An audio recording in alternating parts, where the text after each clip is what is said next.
दोस्तों, आज की इस वीडियो में हम बात करेंगे महाराणा प्रताप और पृथ्वीराज चौहान के बारे में। इन दोनों में से शक्तिशाली ज़्यादा कौन है, महान कौन है? तो चलिए वीडियो को स्टार्ट करते हैं।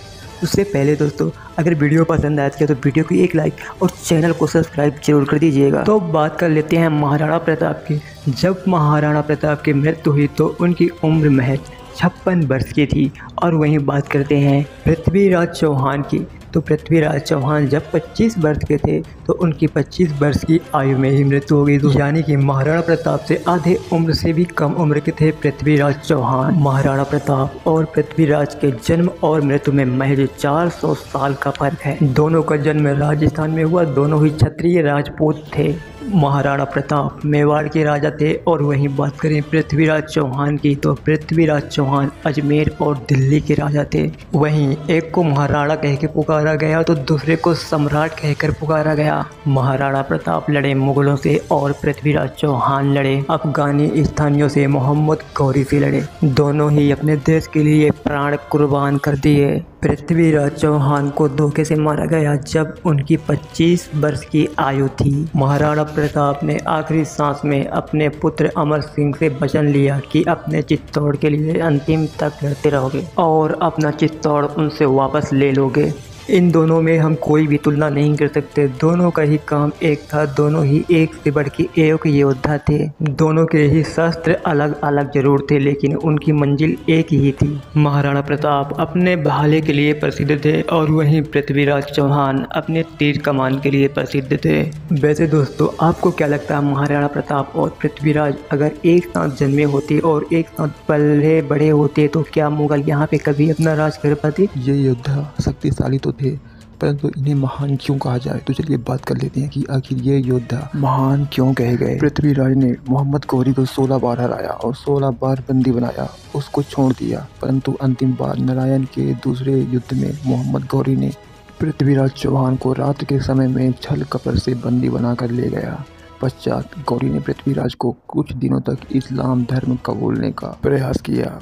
उस प्रयोग से पृथ्वीराज को शारीरिक पीड़ाएं भी दी गई। काफ़ी ज़्यादा पृथ्वीराज चौहान को कष्ट दिया गया कि वह इस्लाम धर्म कबूल कर लें, लेकिन पृथ्वीराज चौहान अड़े रहे। वह एक योद्धा थे और वो ये सब कैसे कर सकते थे। जब मोहम्मद गौरी को विश्वास हो गया कि पृथ्वीराज चौहान कभी भी इस्लाम धर्म नहीं कबूल करेगा, तो उसने पृथ्वीराज चौहान को अंधा कर दिया। तब पृथ्वीराज चौहान ने अपने दोस्त चंदर बरदाई चारण के साथ मिलकर गौरी का वध करने की योजना बनाई। योजना के तहत हिंदू हृदय सम्राट पृथ्वीराज चौहान ने शब्दभेदी विद्या से तीर छोड़कर मोहम्मद गौरी को मार दिया। अंत में अपने देश के लिए इन्होंने अपने प्राण कुर्बान कर दिए। इसलिए यह योद्धा शक्तिशाली होने के साथ साथ महान सम्राट भी कहे गए।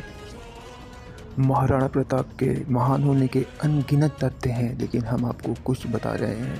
देखिए, 1576 में हल्दी घाटी में महाराणा प्रताप और अकबर के बीच एक ऐसा युद्ध हुआ जो पूरी दुनिया के लिए आज भी एक मिसाल है। इस युद्ध में अकबर के पास 85,000 सैनिक थे और वहीं महाराणा के प्रताप मात्र 20,000 सैनिक ही थे। और महाराणा प्रताप के पास बहुत कम शस्त्र थे। इसके बाद भी महाराणा प्रताप अपनी मातृभूमि के लिए संघर्ष करते रहे। महाराणा प्रताप और अकबर के बीच 30 वर्षों से युद्ध चल रहा था। उसके पश्चात अकबर महाराणा प्रताप को कभी भी ना तो पकड़ सका, ना ही उन्हें बंदी बना सका। कहा तो यहाँ तक जाता है कि जब जब अकबर को महाराणा प्रताप की याद आती थी हल्दी घाटी युद्ध के बारे में, तो अकबर सोते सोते जाग जाता था। महाराणा प्रताप का इतना खौफ था अकबर पर। महाराणा प्रताप की वीरता देखकर दुश्मन भी उनकी वीरता के दीवाने थे। अकबर का सबसे बड़ा दुश्मन महाराणा प्रताप और महाराणा प्रताप का सबसे बड़ा दुश्मन अकबर।